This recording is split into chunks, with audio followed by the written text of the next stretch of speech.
good looks and die violent. Welcome on NDFM Martinique de French-West Indies. Eh bien, auditeurs d'FM, bonjour, soyez les bienvenus sur NDFM Martinique. Allô le monde, et aujourd'hui, c'est une spéciale carnaval avec nos amis qui vont se présenter. Bonjour Patrice, comment vas-tu? Bonjour Noël, ça va bien, merci.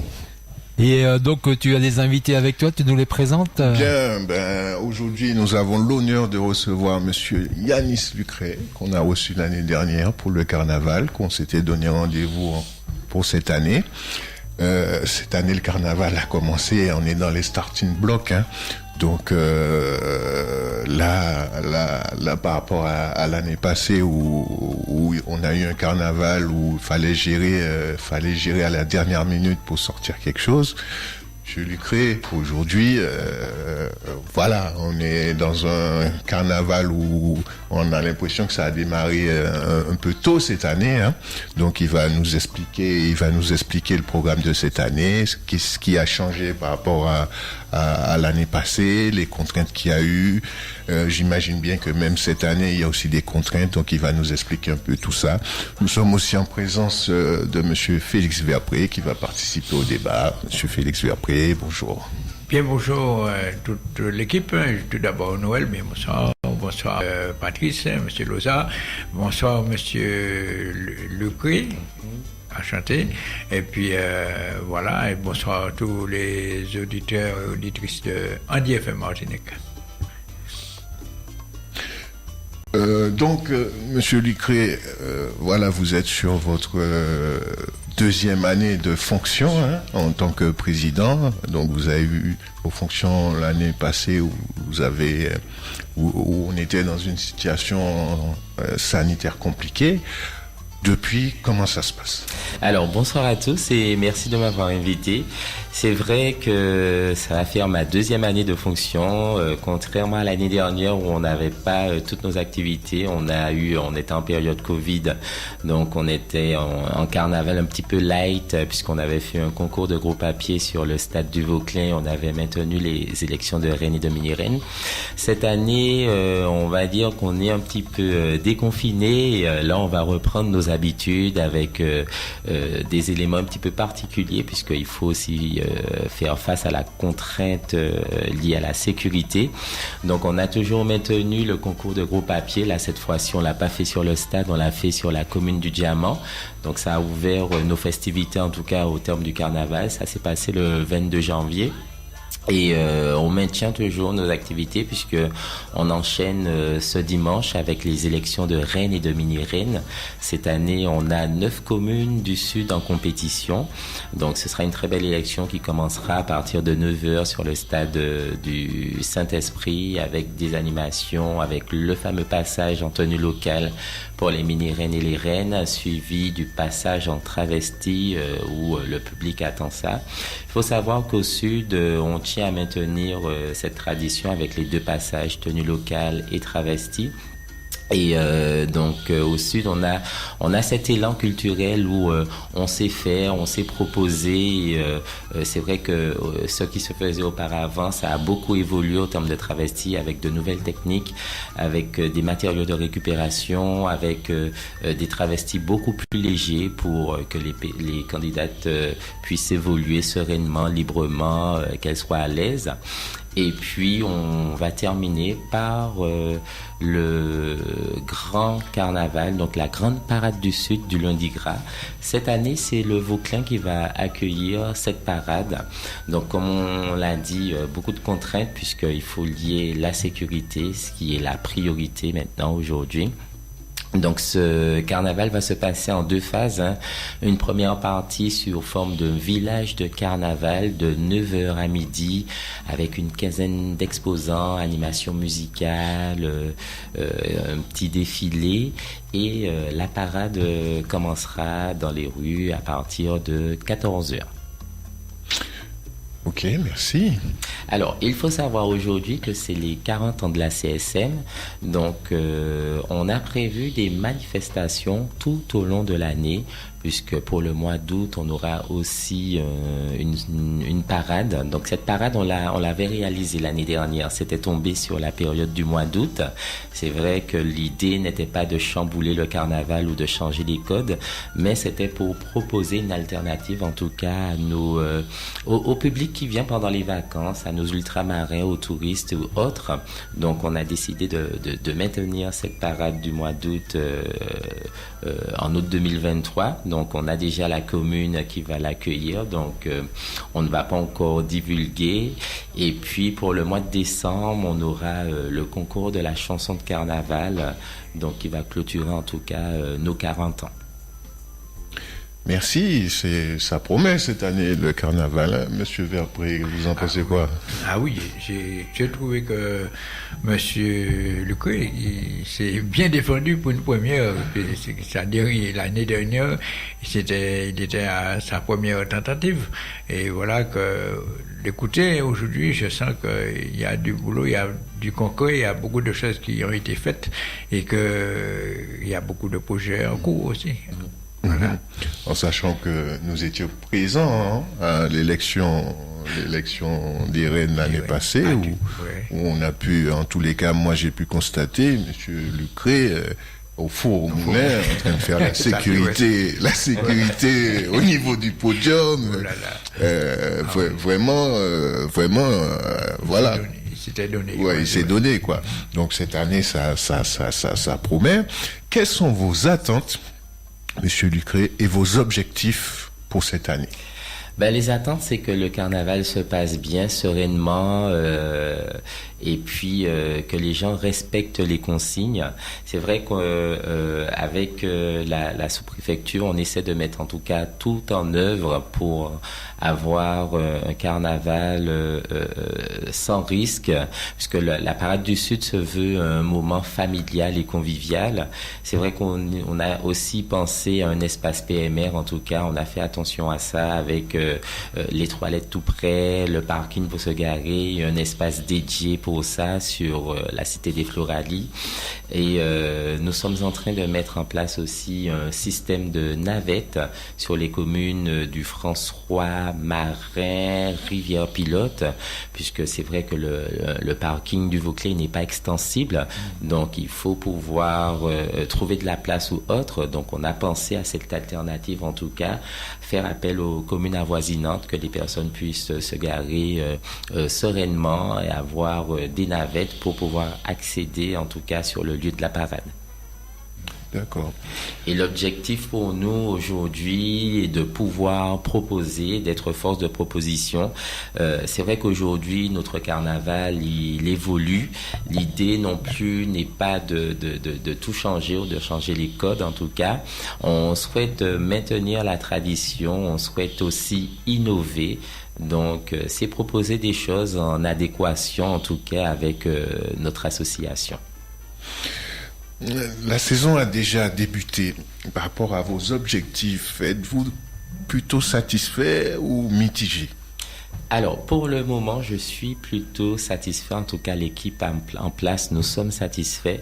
C'est vrai qu'aujourd'hui, on se rend compte que le carnaval de l'année dernière, avec les contraintes sanitaires, est encore plus compliqué, puisque c'est vrai que le mot d'ordre, c'est la sécurité.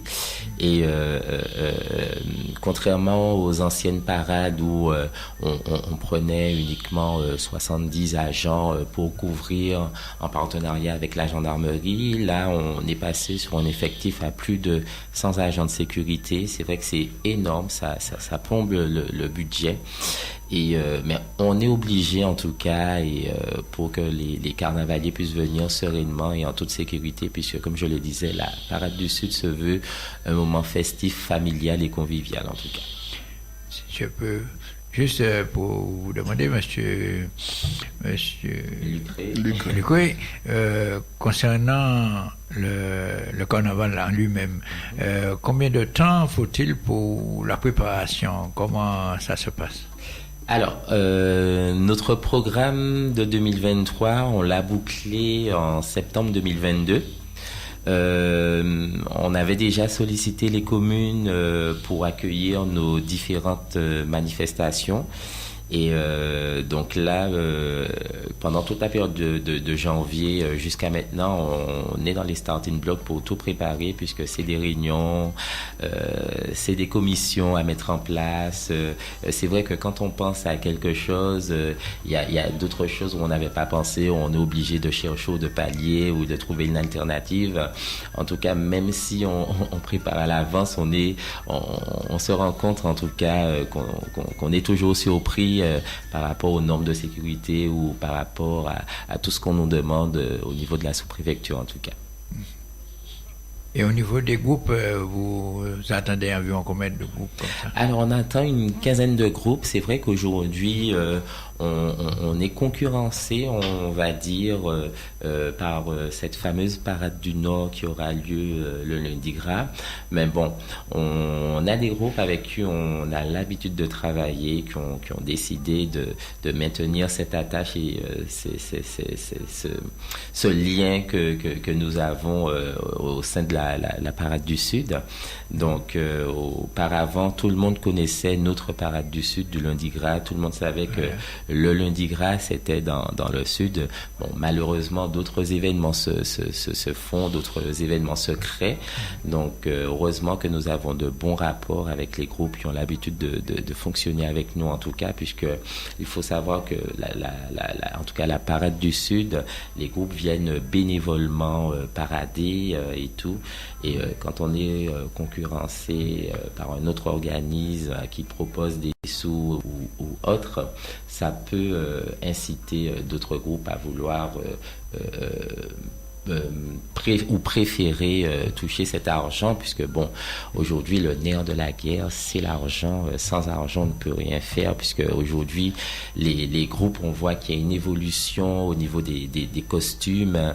Tout le monde cherche à avoir de beaux costumes, ne serait-ce que s'ils veulent partir, représenter la Martinique ailleurs. Donc en tout cas, on a besoin en tout cas de sous et de financement pour faire tout ce qu'on a à faire. Ok, merci Noël. Oui, donc moi je voulais poser une question aussi. J'ai vu qu'au Carbet, pour la deuxième édition, au mois de juillet, ils vont faire un spécial carnaval pour les touristes. Est-ce que ça rentrerait dans vos projets aussi, vous, pour le Sud, faire au mois de juillet un spécial carnaval pour les touristes qui rentrent en Martinique? Alors nous, notre date a déjà été arrêtée, c'est pour le mois d'août. C'est-à-dire que l'année dernière, on avait arrêté cette parade du mois d'août, on l'avait fait sur la commune de Ducos. Donc pour 2023, ce sera toujours sur le mois d'août. Donc la commune dévoilée, ça restera une commune du Sud. Donc nous allons communiquer dessus prochainement, puisqu'on a encore de la marge. Mais on a aussi cette fameuse parade des grandes vacances, en tout cas pour les personnes qui sont en vacances, ou même pour nos carnavaliers à nous. Bah merci, ouais, c'est intéressant aussi pour les touristes. Ils ont vraiment comme ça aussi de belles fêtes de carnaval quand ils rentrent, et ils peuvent profiter, parce que là-bas il n'y a pas beaucoup de carnaval, et donc exactement. Vous pensez à eux, voilà, c'est normal. Bon, chers internautes, vous inquiétez pas.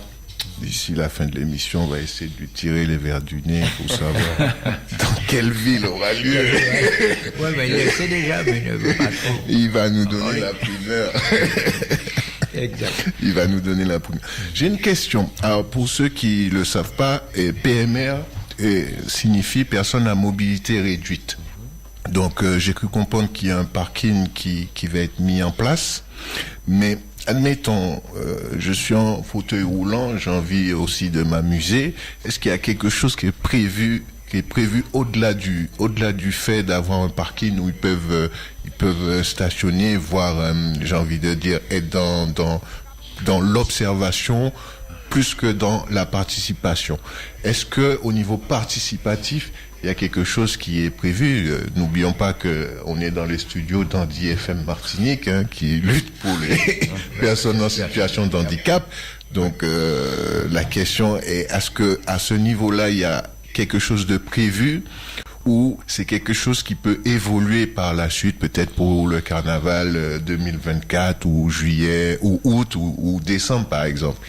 Alors, je pense que c'est quelque chose qui peut être amené à évoluer. C'est vrai qu'on a prévu l'espace PMR, mais aujourd'hui, l'équipe, les 30 bénévoles que nous avons au sein du Carnaval Sud ne peut pas tout gérer aujourd'hui. C'est-à-dire que si par exemple ces personnes souhaitent participer, je pense qu'elles peuvent participer, mais peut-être avec un organisme pour les accompagner ou autre, parce que c'est pas évident. Nous, on a pensé à toute cette partie pour pouvoir voir le carnaval de plus près, participer, avoir un espace dédié à tout ça.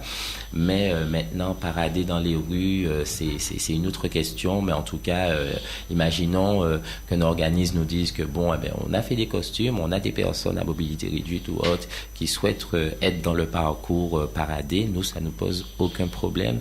Mais aujourd'hui, l'équipe que nous sommes, avec tout ce qu'on a à faire, ne pourra pas justement encadrer. Et je pense que si une association justement nous écoute et souhaite participer, en tout cas être dans la parade, rassurez-vous, ça ne pose aucun problème. Normalement, excusez-moi, c'est que les membres de l'organisation du carnaval ne peuvent pas prendre en charge cette organisation de pouvoir encadrer les personnes en situation de handicap. Je pense que c'est une association qui pourrait prendre en charge ce type d'engagement. Tout à fait. Tout à fait. Donc, si j'ai bien compris, au niveau de l'association, c'est que des bénévoles. Mais comment est structurée l'association au niveau des prises de décision? Comment vous fonctionnez? Alors, l'association Carnaval Sud est en tout cas gérée et régie par l'ensemble des dirigeants du Sud. C'est-à-dire que dans chaque commune du Sud a un comité de carnaval ou encore une personne qui s'occupe du carnaval dans la commune. Donc, ce sont ces représentants qui viennent à nos réunions et qui intègrent l'association. C'est-à-dire qu'aujourd'hui, Ducos a son représentant, les Anzarlais a sa représentante au nom de Madame Lebel. Donc, les 12 communes du Sud ont leurs représentants au sein de la CSM. Et le bureau du Carnaval Sud est constitué de ces représentants. Donc aujourd'hui, pour intégrer l'association, il faut déjà faire partie d'une association de carnaval au sein d'une des communes du Sud. D'accord, ok, merci.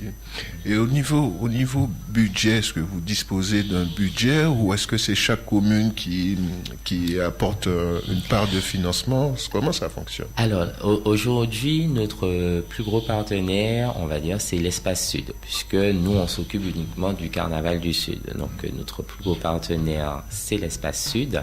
Les communes n'apportent pas, c'est-à-dire qu'ils ont un représentant qui est au sein du Carnaval Sud Martinique, mais leur budget qui leur est alloué, c'est pour faire leur carnaval dans leur commune. Donc, nous, on reçoit uniquement nos dotations au niveau de l'Espace Sud et maintenant, on cherche aussi des partenaires ou des sponsors. Je ne sais pas si je peux les citer, comme McDonald's. Je prends un exemple, le concours de groupe à pied, où les groupes reçoivent des prix en numéraire. Toute la partie financière est allouée par McDonald's. Donc, pareil, tout ce qui est boissons, on peut les avoir avec DJ. Après, on a d'autres partenaires qui nous offrent autre chose, ne serait-ce que pour la nourriture, des véhicules pour pouvoir transporter tout ce qu'on a à faire, ne serait-ce que pour la déco, tables, chaises et compagnie. La commune, en fait, par exemple, la commune qui accueille, qui décide d'accueillir l'une de nos manifestations, essaie de nous accompagner, par exemple, sur le plan logistique, sur la sécurité. On demande un apport financier, soit qu'il nous aide à payer la moitié ou autre. Donc, c'est dans cette optique-là que les communes nous accompagnent. Okay, merci, monsieur. Je reviens sur mes pas. C'est-à-dire, tout à l'heure, là, on a parlé on est la personne en situation de handicap, oui, mais c'est justement, si vous avez bien aimé savoir si dans l'avenir, il faudrait toujours réserver une place pour les personnes en situation de handicap, puisque ce sont des personnes qui ont été validées, qui bougeaient beaucoup, ils faisaient leurs affaires, et puis finalement, c'était un accident, ils sont devenus comme ça, mais ils ont encore la danse, comment dirais-je, l'envie de bouger encore dans leur sang, ils sont toujours actifs intérieurement, donc ils voudraient, mais il manque peut-être quelqu'un pour les accompagner, tout ça. Alors est-ce que ce serait possible d'avoir une association qui qui s'engage à pouvoir les aider à participer dans diverses manifestations, quoi? Alors moi je pense que Monsieur Verpré a lancé la perche, donc s'il y a une association qui nous écoute, elle est la bienvenue, parce que comme je disais, la trentaine de bénévoles que nous sommes, il y en a pas assez, on pourra pas tout gérer, ouais. Mais en tout cas si une association souhaite nous accompagner sur ce plan-là, c'est tout bien, c'est la bienvenue en tout cas pour nous, puisque c'est vrai qu'on pense à l'espace PMR, en tout cas c'est dans notre cahier des charges pour toutes les manifestations que nous organisons. Et c'est vrai que pour ceux et celles qui souhaitent participer, ils peuvent, mais malheureusement, je pense qu'ils seront obligés d'être accompagnés d'une association. Et là, tout le lien peut se faire. En tout cas, on peut mettre des choses en place, mais on ne pourra pas le faire tout seul, en tout cas. D'accord. On rappelle que c'est la place PMR, c'est pour les voitures, c'est pour garer une voiture, un parking. Non, mais la personne qui est dans la voiture, comme Noël, comme moi, bon, on arrive, enfin je ne conduis pas, mais quelqu'un qui a un fauteuil roulant, bon, il descend, il prend son fauteuil, et puis voilà, il est dans la rue, il est parmi nous, et on est tous ensemble. Alors, effectivement, la place PMR que nous avons choisie, c'est un espace où les voitures sont à côté, à l'étroit est à côté, et on a mis un chapiteau, en fait, qui peut accueillir, en tout cas, une cinquantaine de personnes dédiées et dématérialisées uniquement pour vous, en tout cas. Donc, dans cet espace, quelqu'un de valide ne peut pas s'y trouver puisqu'il est réservé uniquement, en tout cas, pour ces personnes. Donc, parking, toilette à côté et l'espace avec le chapiteau bien dématérialisé pour leur permettre de regarder le vidé tout près et d'être en sécurité, en tout cas, pas de soleil et tout, un espace couvert, en tout cas, s'il pleut ou autre. Donc, cet espace a été dématérialisé en prenant compte de toutes les contraintes. Eh bien, un grand merci à monsieur Lucas d'avoir pensé à nous. Sans problème. C'est gentil. Noël. Je pense qu'on va faire une petite pause parce que je rappelle aussi à nos auditeurs d'Andy FM Martinique que c'est une spéciale carnaval, donc avec le président du Sud, du Carnaval du Sud, et puis Patrice et puis Monsieur Verpré qui sont là avec nous. Et nos auditeurs d'Andy FM Martinique, vous êtes donc invités à vous manifester si vous avez des questions à poser, justement, que vous vivez sur l'espace Sud. Peut-être vous avez des questions à poser pour le carnaval. C'est le 05 96 768 268. Et pour l'heure, on part quelques minutes avec Akio. Allez, c'est parti, un petit son.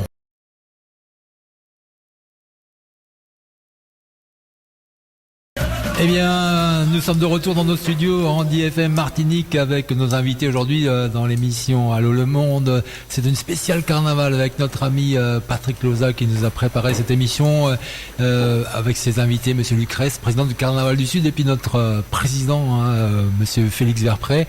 Eh bien, soyez les bienvenus. Et puis donc notre spécial, on va parler carnaval. Si vous avez des questions aussi, vous pouvez vous aussi vous manifester au 05 96 768 268 antenne ouverte, et c'est jusqu'à 16h. Eh bien, Patrice, donc tu as d'autres questions à poser à notre président ou à ton invité? Ah oui, j'ai une question. Ah, le fameux blackjack. Le fameux blackjack, est-ce que ça tend à disparaître dans le carnaval? Bon, à notre niveau, non, puisqu'ils vont parader lors de la parade du Sud du Vauclin. Donc, dès le matin, ils vont exposer leurs véhicules. Et une fois que la parade va débuter à 14h, ils seront à la fin du cortège. Donc, ils vont pouvoir montrer leurs véhicules. C'est vrai qu'aujourd'hui, nous, on est passé par une association. Enfin, ils nous ont contacté, l'association Bradjack Addict, et ce qu'on avait dans les années auparavant a littéralement évolué puisque le design est différent. On voit qu'ils ont fait un effort, en tout cas l'effort qui est fait, c'est sur le design, la peinture, les couleurs, les textes et les messages à faire passer. Elles sont vraiment stylisées et on ne retrouve plus ce qu'on avait auparavant et en tout cas l'évolution est faite et pour moi dans le bon sens puisque c'est vrai que quand on disait Bradjack on voyait des véhicules qui pétaradaient un petit peu de partout et ça gênait, c'était bruyant et eux ils sont plus axés sur le design et pas sur l'aspect bruit. Ok. Il y a quand même du bruit de temps en temps.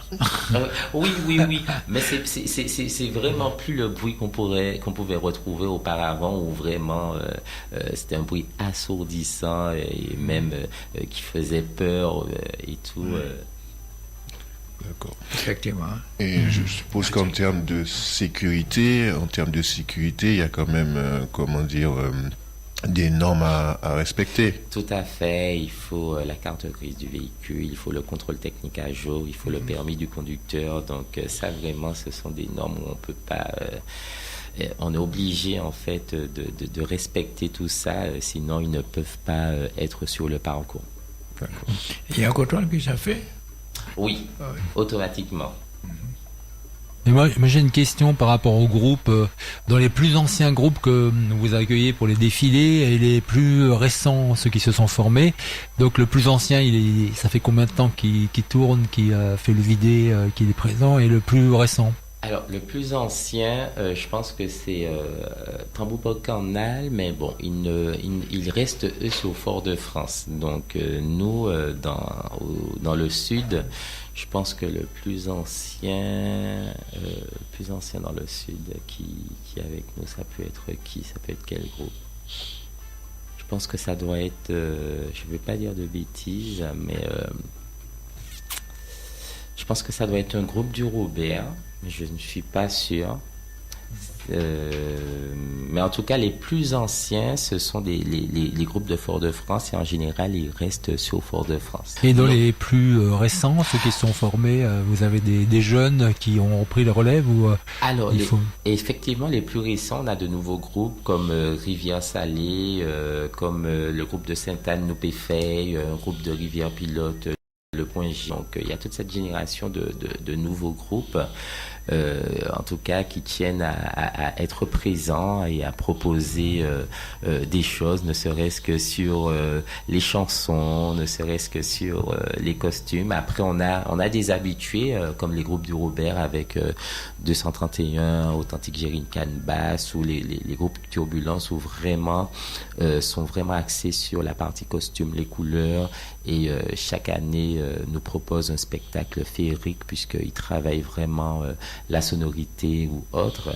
Et puis on a aussi des groupes qui chaque année on peut compter sur eux comme Willy les Bandes ou encore Pom Pom Session. Donc il y a toute cette nouvelle génération de groupes qui tient en tout cas à se maintenir et à proposer de nouvelles choses, puisque il faut évoluer, ne serait-ce que sur la sonorité, les costumes, et puis pour pouvoir avoir un public assez varié. Et justement, par rapport aux costumes, tout ça, est-ce que vous faites des concours, vous remettez des prix au meilleur costume, à la meilleur défilé à pied, meilleure chorégraphie de danse, non? Alors c'est le but du concours que nous avons organisé le 22 janvier, donc le concours des groupes à pied. Donc cette année c'est le groupe Authentique Jerrycan Bass qui a remporté le premier prix. Donc le premier prix, c'est une enveloppe de 1 000 €. Et en fait, comment ça se passe, la notation? Donc, ils sont notés sur les costumes, ils sont notés sur la chorégraphie, ils sont notés sur la sonorité. Donc, c'est l'ensemble des points des différentes catégories qui constituent le classement. Okay. Et encore une dernière question par rapport au groupe. Vous faites pas attention à ce qui est maintenant la mode, c'est la parité. Il faut autant d'hommes que de femmes dans les musiciens, dans les groupes à pied. Non, vous faites pas attention à ça. C'est s'il y a uniquement disons, un groupe d'hommes qui défilent, vous n'allez pas dire ah non mais il faut mettre des femmes aussi, non? Ah non, non, non. Je pense que chaque groupe a son authenticité et peut être varié et décider comme il le souhaite d'avoir autant d'hommes que de femmes. D'ailleurs, il y a Move où il y a que des femmes. D'autres groupes font une alternative avec les femmes au cha-cha et les hommes au tom basque, esclair et compagnie. Donc ça, c'est propre au groupe. Et je pense que chaque groupe gère comme il le souhaite, ne serait-ce que pour le visuel. Et puis après, il propose et c'est au public d'adhérer. Mais en tout cas, nous n'intervenons pas sur cet aspect. Je sais pas s'il y a une question, non, Monsieur le Président. Et juste pour demander, le circuit où se déroule la parade reste le même toujours? Oh oui, ce sera le même. On partira de l'esplanade de la Pointe Athanas pour passer devant la poste, pour passer devant la gare de taxi, pour rentrer à la cité Les Floralies et pour ressortir dans le bourg via la place, près du marché. C'est bien ça. Bien ça. J'ai une question. Le fameux Vaval, qui décide en fait qui sera l'effigie de chaque année, l'effigie du fameux Sa Majesté Vaval? Bon, en général, le Vaval, il sort aussi au Fort-de-France, donc je pense que c'est la commission Carnaval de Fort-de-France qui est régie. Je sais qu'auparavant, c'était Carnaval Foyal qui avait la main sur le Vaval. Maintenant, ça a été repris par la commission Carnaval de Fort-de-France. Donc, je salue d'ailleurs le travail d'Yvon Lamourantière, aujourd'hui, qui fait sa dernière année, en tout cas. Je pense qu'on va... Oui, c'est sa dernière année et tout. Il a déjà présenté sa remplaçante. Donc, je salue tout le travail qu'il a accompli. Donc, peut-être que le Vaval, ce serait à son effigie pour son départ, on ne sait pas. Mais on a hâte de voir le Vaval. Mais c'est vrai que le Vaval est propre à Fort-de-France. Nous n'en avons pas dans le sud. Aujourd'hui, chaque commune du sud fait son petit bois pour le brûler le mercredi des cendres.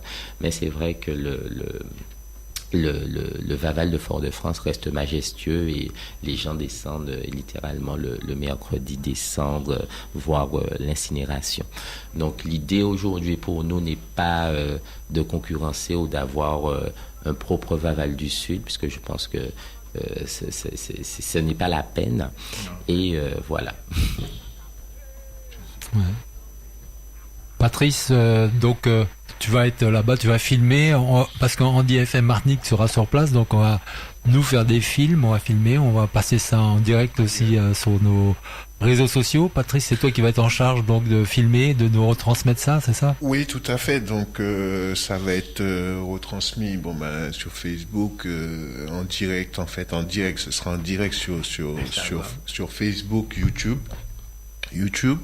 Et donc c'est la question que je m'apprêtais à poser, c'est-à-dire qu'au niveau couverture médiatique, est-ce qu'il y a des médias qui participent à pouvoir, entre guillemets, faire des captures, que ce soit photo, vidéo, voire peut-être même retranscrire aujourd'hui au niveau soutien médiatique? Comment ça se passe? Alors aujourd'hui, la Parade du Sud, ça fait 40 ans qu'on l'a fait et heureusement, on a un partenaire qui est Martinique Première qui chaque année fait la retransmission en direct donc au niveau des télévisions. C'est vrai que le concours qu'on a organisé, ils sont venus, mais le direct était plus sur la page Facebook. Mais pour la Parade du Sud, le direct se fait sur la partie TV. Et puis, bien sûr, il y a aussi RCI qui vient faire le direct sur leur page Facebook, des directs via la radio. Donc, on a ces deux-là, en tout cas, qui nous font la primeur de nous capter des images et de les retranscrire, en tout cas, sur les différents réseaux. Ok. Je vais après des questions. Donc, ce que je voulais lui demander, comment il se sent après d'avoir mis tout en place, est-ce qu'il se pose des questions, par exemple, pour dire, bon, ben, comment ça a passé l'année là, quoi il fait, bon, ben, est-ce qu'il y a des inquiétudes quand même ou non, ça roule, il n'y a pas de problème? Alors c'est vrai que quand on est organisateur, on pense toujours à l'après ou à l'avant, on anticipe, puisque quand on a des milliers de carnavaliers qui viennent et tout, on pense surtout à leur sécurité. Voilà. En tout cas, on anticipe. On n'est pas serein, on ne dort pas sous les deux oreilles, même si on boucle tout, on pense à tout, mais on ne sait jamais ce qui se passe dans la tête des gens. C'est pour ça qu'on demande à tous les carnavaliers qui viennent de venir dans un esprit correct, un esprit serein. On est là pour s'amuser et surtout pas créer des embrouilles ou de la bagarre. Donc, comme je le disais, la Parade du Sud se veut un moment convivial, familial et en toute sérénité. Donc, on tient à ce que ça perdure, en tout cas. Après, c'est vrai que en ce moment, avec toutes les activités que nous avons eues depuis le mois de janvier, la fatigue se fait ressentir. Donc, moi, je pense qu'après le mercredi décembre, mon portable sera éteint et une bonne semaine de repos. Parce que c'est vrai que la vie associative et le bénévolat, c'est très compliqué à gérer. J'ai envie de dire que c'est même ingrat, mais quand on aime, on est obligé de le faire et tout. Oui, voilà, ça c'est important. Sauf erreur de ma part, je crois que c'est pas la seule association dans laquelle vous intervenez, monsieur Lucas. Tout à fait. Je suis président d'un ballet traditionnel, donc le ballet exotique du Robert. C'est vrai que depuis le mois de janvier, on a arrêté toutes les prestations puisque j'ai des danseurs, danseuses dans des groupes à pied qui dansent ou qui jouent d'un instrument et moi-même avec les préparations du carnaval. Ça n'est pas évident de maintenir les spectacles et les répétitions. Donc, on a arrêté pour reprendre en mars. Et puis, je suis aussi président du Rotary Club du François. Bon, heureusement, nos réunions ne se font que le jeudi. D'ailleurs, ce soir, ma réunion de jeudi a été annulée puisque j'ai une réunion avec les différents comités du Sud sur Ducos. Donc, c'est pour ça que je disais que que la fatigue commence à se faire ressentir, en tout cas. Mais c'est bon à savoir, président. De toute façon, on va faire un petit courrier pour le Rotary Club.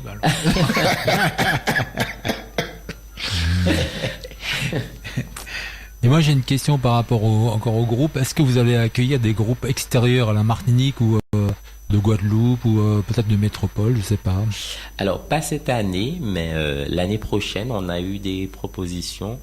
Maintenant, ça se prépare en amont puisqu'il faut pouvoir les recevoir, trouver un endroit pour les accueillir. Parce que c'est vrai que quand les groupes, surtout de Guadeloupe, arrivent, ils viennent avec près de 70 personnes. Donc, il faut pouvoir les loger, trouver, les nourrir, c'est ça, trouver des bus. Donc, ça se prépare. Donc, on a des propositions.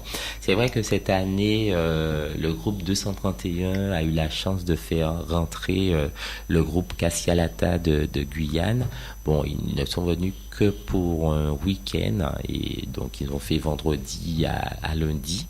Donc ce qui n'est pas mal puisqu'ils ont pu défiler dans les rues de Fort-de-France pour la parade de Fort-de-France et sur la parade que le Robert avait organisée. Donc nous, on est en pourparlers avec un groupe de la Guadeloupe, mais en tout cas... il faut pouvoir définir un lieu pour les recevoir, pour qu'ils dorment et tout ce qui est nourriture. Donc, ce sont les contraintes que nous avons, nous. Mais c'est en cours pour 2024, on verra. Okay. Et de l'autre côté, des groupes du Sud qui vont partir un petit peu rayonner dans la Caraïbe pour faire leur carnaval à droite, à gauche? Alors, pas des groupes du Sud, mais je sais que le groupe de Fort-de-France, Alliance 972, partira représenter la Martinique sur la Guadeloupe, lors d'une parade en Guadeloupe. Le groupe Guanaval, l'année dernière, était parti représenter... la Martinique, il me semble, à Dunkerque, me semble-t-il. En tout cas, les groupes de carnaval aujourd'hui, ils sont comme des ballets traditionnels, j'ai envie de dire.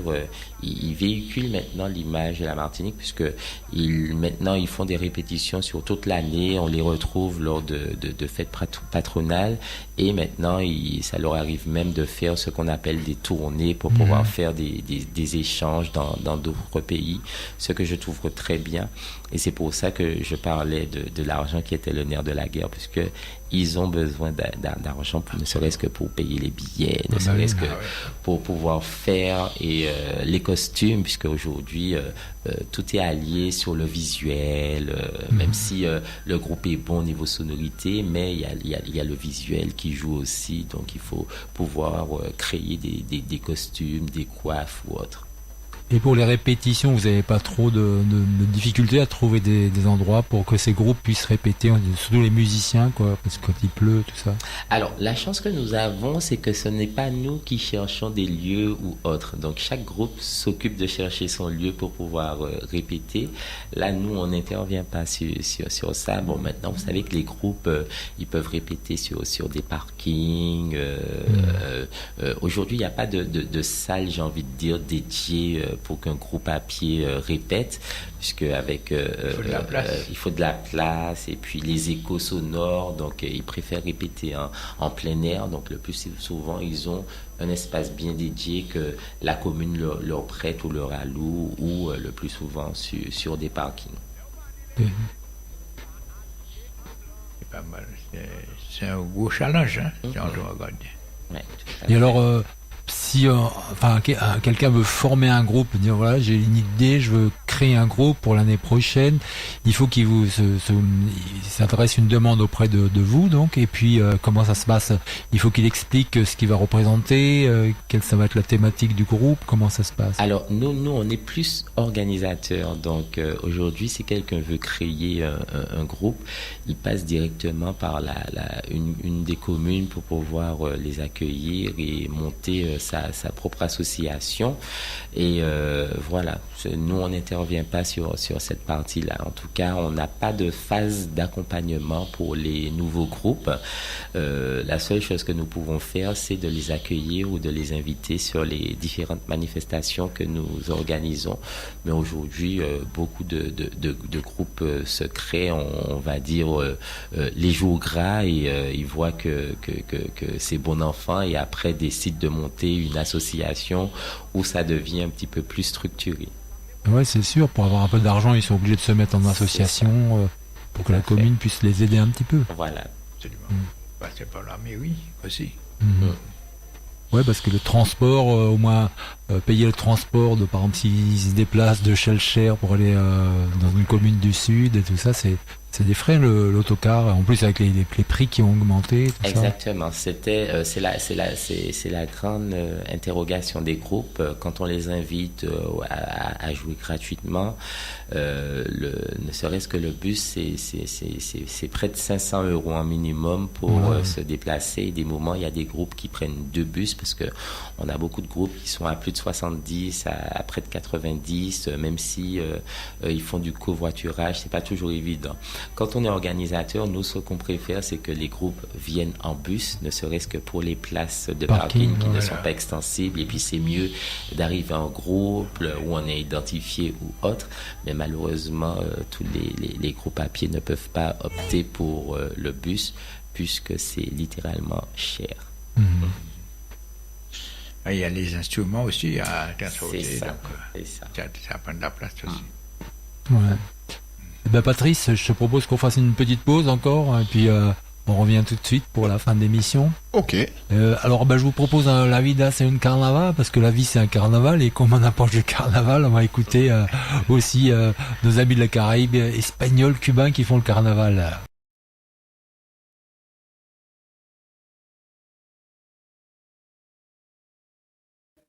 Carnaval aujourd'hui, c'est en direct sur Andy FM Martinique avec nos invités Patrice Loza, qui a lui-même invité le président du carnaval monsieur Lucrèce, et puis notre président de la radio Andy FM Martinique monsieur Félix Verprey. Et aujourd'hui on parle du carnaval de Martinique qui va bientôt démarrer, et donc justement des questions à ce sujet. Patrice, alors on rappelle les dates au fait? Donc là, le prochain rendez-vous, c'est le 12 février à 9h au Saint-Esprit, suivi du village du carnaval le 20 février de 9h à midi, et la parade du Sud toujours le lundi février à partir de 14h, et ça se passe au Vauclin. Voilà. Et nous, en DFM Martinique, on sera présent tous les jours, pratiquement en direct, avec des directs à la radio, des reportages dans les communes, à droite, à gauche, dans le nord, dans le sud, au centre. Voilà, on sera partout. Donc, auditeurs dans DFM, vous pourrez nous suivre donc et écouter le carnaval avec nous en direct. En sachant que, vous l'avez compris, chers auditeurs, auditrices, le carnaval ne va pas s'arrêter le mercredi décembre, puisque nous avons un rendez-vous pour le mois d'août 2023, suivi d'un rendez-vous pour le mois de décembre 2023. Donc, ça promet cette année. Ça, c'est sûr. Et ce n'est pas le carnaval que nous avons connu dans le temps, dans notre jeune âge. S'il fallait chercher sur des matelas, des violons, des choses comme ça, courir dans les rues. Maintenant, c'est le plus beau costume, et puis ce sont des couleurs variées, et puis ça se passe dans de très bonnes conditions. Et une très belle musique aussi, parce que ça a drôlement évolué avec les sons de tambour là, donc ça dégage en plus. C'est vrai. Et moi j'ai vu aussi, par comparer à la Guadeloupe aussi, il y a des petites traditions qui sont un peu différentes. Par exemple, en Guadeloupe, il y a ces enfants avec des espèces de grands lassos fouets qui claquent sur la route, tout ça. Et c'est étrange parce qu'il y a des traditions à même pas 200 km et qui se font pas ici. Vous arrivez à l'expliquer ça, vous, Monsieur le Président ? Non, c'est propre à la Guadeloupe. C'est vrai qu'en Guadeloupe, ils ont beaucoup plus de concours. Il y a beaucoup plus de... En fait, c'est varié. Ils ont les groupes à caisse claire, les groupes à peau, les groupes de déambulation. Donc, c'est assez varié en Guadeloupe au niveau du carnaval. Mais comme je le disais, eux, ils sont un petit peu plus structurés, puisqu'on va dire que dès le mois de novembre, on sait qu'il y a un calendrier du carnaval qui sort sur la Guadeloupe avec des dates bien précises, bien définies, contrairement à nous en Martinique où on attend le mois de janvier, on va dire, pour sortir toutes nos dates. Et le plus souvent, malheureusement, beaucoup de manifestations tombent en même temps ou le même week-end, tandis que je pense que s'il y avait une fédération, ne serait-ce que pour rassembler le nord, le centre, le sud et travailler ensemble pour pouvoir établir un calendrier. Je pense que ce serait un petit peu plus innovant et mieux, ne serait-ce que pour la population, pour bien se préparer aux festivités du carnaval. Donc vous soulignez une organisation que vous souhaiteriez, une organisation un peu plus pensée et plus réfléchie pour plus pensée, un planning. Plus réfléchie, tout à fait. Puisque bon, moi je représente le Sud puisque je suis président du Carnaval Sud Martinique, mais pour moi, il n'y a pas de Carnaval du Sud, du Nord ou du Centre. C'est le Carnaval de la Martinique. Ce sont les Martiniquais qui font vivre le Carnaval, et c'est pour ça que je pense qu'un jour on devrait avoir en tout cas une sorte de fédération pour pouvoir régir tout ça et avoir des choses un petit peu plus définies. D'accord. Ça me rappelle le carnaval qui se passe à Paris, c'est le carnaval martiniquais. Il y a une caméra qui est tombée. Ah ouais. C'est le carnaval martiniquais, dans la mesure où c'est depuis le temps de Maurice Jallier, et que, bon, jusqu'à aujourd'hui, ça bat son plein. Bon, il y a toujours le carnaval martiniquais dans les rues de Paris, et c'est formidable.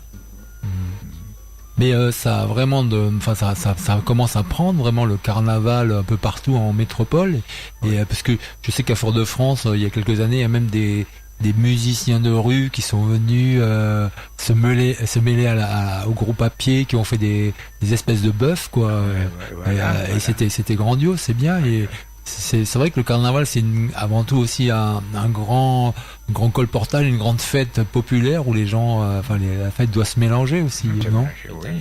C'est-à-dire que nous, on a eu, au sein du Carnaval Sud Martinique, on a eu la chance d'avoir été invité 2 fois au Carnaval de Paris. Et cette année, en fait, ce dimanche 12, on a la chance de recevoir le roi et la reine du Carnaval tropical de Paris. Ah bon ? Ouais, C'est bien. Super. Ah ben, ça fait du progrès, il y a du progrès. Ça avance. Eh ben, il est presque l'heure de nous quitter, donc je vais laisser la parole au maître de séance, MC Patrice, maître de séance, maître de cérémonie qui a donc instauré cette émission. Patrice, tu as le mot de la fin. Bien, je dirais quelques mots, hein, vous l'avez compris, si on veut faire évoluer et continuer à pouvoir profiter du carnaval, cela ne se fait pas sans finance. Voilà. Donc j'envoie ce petit mot aux entreprises, voire aux responsables de communication des entreprises en Martinique. Sachez que vous pouvez être partenaire du Carnaval du Sud. Dans ces cas-là, je vous invite à vous rapprocher du comité. Cela ne se fait pas non plus sans des ressources humaines. Voilà. Donc tous ceux qui ont un peu de temps, qui ont envie de participer à notre culture, je les invite aussi à se rapprocher du comité. Peut-être Monsieur Lucré a peut-être un numéro. Est-ce qu'il y a un bureau auquel, si on souhaite contacter le comité, est-ce qu'il y a un numéro en particulier disponible? Alors effectivement, le numéro de téléphone, c'est le 06 96, le 92 45 19, ou vous pouvez nous suivre directement sur notre page Facebook Carnaval Sud Martinique. Donc, je suis Yanis Lucré, je vous remercie d'avoir participé à l'émission. Je remercie aussi Noël à la technique. Je remercie Monsieur Verpré de sa présence parmi nous. Chers auditeurs, auditrices, je vous remercie de nous avoir écoutés sur Andy FM Martinique le 102. Donc, ce n'est pas fini. On va vous donner encore des nouvelles du carnaval puisqu'on sera présent. On sera présent pour la parade du Sud. Je pense aussi qu'on va pousser aussi notre présence au mois d'août et au mois de décembre. Et puis on va essayer de vous apporter un peu plus d'éléments sur comment s'organise le carnaval en Martinique. C'est vrai qu'on voit souvent, on est dans les rues, on voit le défilé, mais ce qui se passe en amont, on ne sait pas vraiment qui organise, comment ça se passe. On va essayer de vous montrer l'envers du décor j'ai envie de dire dans les prochaines émissions. Voilà. Okay. Et bien moi je vous remercie tous aussi et je remercie les auditeurs d'Andy FM Martinique d'avoir été fidèles encore à cette émission Allô le Monde qui a lieu donc comme maintenant vous le savez le mardi et le jeudi de 15h à 16h et je vous donne d'ores et déjà rendez-vous mardi prochain à 15h même heure même place sur le 102 ou sur le Andy FM 972.net. Voilà, passez une très très belle fin d'après-midi et puis à très très bientôt. Suavemente.